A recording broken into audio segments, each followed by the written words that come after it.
Kanvas BMC, mata kuliah kewirausahaan.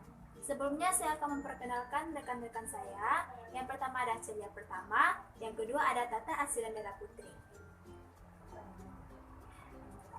Pada materi Kanvas BMC ini, saya akan menjelaskan tentang customer segment, value proposition, yang ketiga ada channels. Yang pertama yaitu tentang customer segment. Customer segment adalah pembagian kelompok yang terdiri dari orang-orang atau organisasi yang dibidik oleh perusahaan untuk dilayani. Customer segment menunjukkan sekelompok orang atau organisasi berbeda yang akan digapai atau dilayani oleh suatu perusahaan. Customer adalah inti dari semua bisnis model. Untuk memuaskan customer, perusahaan harus mengelompokkan mereka ke dalam segmen yang berbeda berdasarkan kebutuhan dan atribut yang lainnya.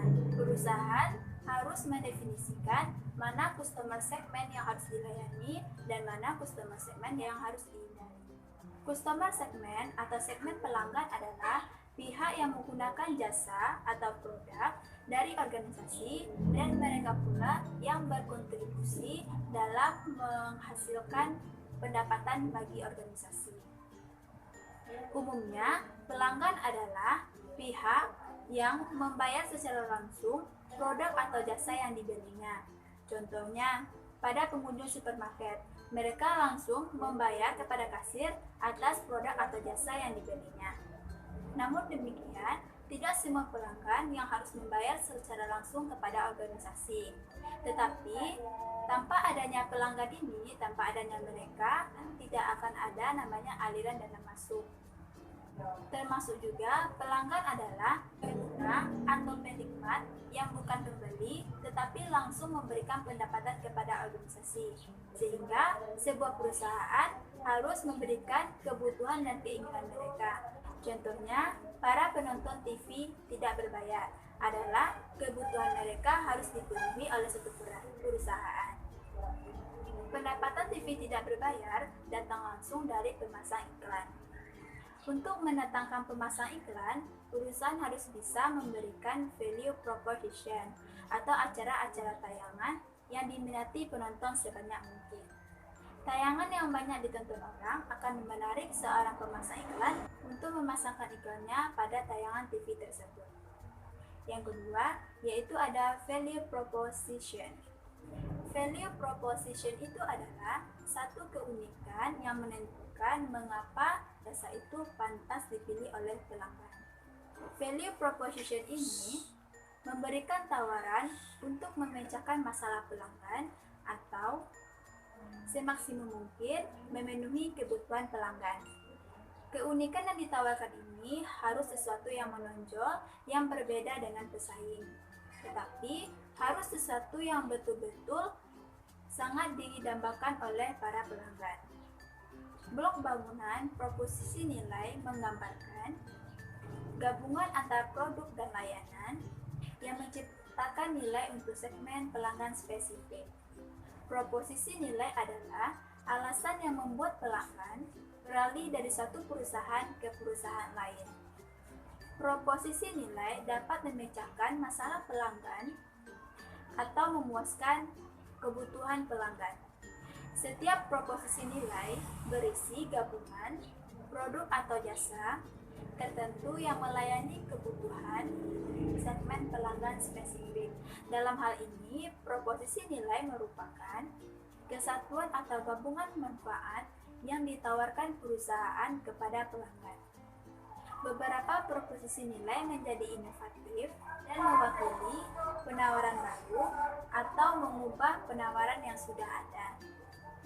Proposisi nilai menciptakan nilai untuk segmen pelanggan melalui paduan elemen-elemen berbeda yang melayani kebutuhan segmen tersebut. Nilai dapat bersifat kuantitatif, misalnya harga, kecepatan, atau kualitatif, yaitu misalnya desain dan pengalaman pelanggan. Value proposition adalah alasan mengapa pelanggan memilih kita dibandingkan dengan yang lain. Salah satu value proposition yang baik adalah manfaat yang menyelesaikan permasalahan pelanggan. Setiap value proposition dirancang untuk memenuhi kebutuhan pelanggan. Definisi dari value proposition adalah suatu deskripsi mengenai produk dan jasa yang menonjolkan manfaat unik bagi target pasar. Jadi, value proposition itu merupakan sejumlah kalimat yang terdiri dari elemen-elemen. Di sini ada 4 elemen. Yang pertama yaitu deskripsi mengenai produk atau jasa kita. Yang kedua yaitu manfaat utama dari produk atau jasa Anda untuk target pasar. Yang ketiga yaitu target pasar. Yang keempat yaitu tentang faktor diferensiasi yang menjadikan produk atau jasa untuk dibandingkan dengan yang lain. Materi ketiga yaitu tentang channels. Channels merupakan sarana bagi organisasi untuk menyampaikan value proposition kepada customer segment yang dilayani. Channels berfungsi dalam beberapa tahapan, mulai dari kesadaran pelanggan sampai kepada pelayanan. Ada beberapa fungsi channels. Yang pertama, meningkatkan kesadaran pelanggan tentang produk dan layanan perusahaan. Yang kedua, yaitu membantu pelanggan mengevaluasi proposisi nilai perusahaan. Yang ketiga, memungkinkan pelanggan untuk membeli produk dan layanan tertentu. Yang keempat, menyampaikan proposisi nilai kepada pelanggan. Kelima, memberikan dukungan pelanggan pasca pembelian. Jadi itulah materi tentang Canvas PMJ dari customer segment, dari value proposition, dan yang ketiga ada channels. Saya cukupkan. Kalau ada kesalahan mau dimaafkan. Assalamualaikum warahmatullahi wabarakatuh.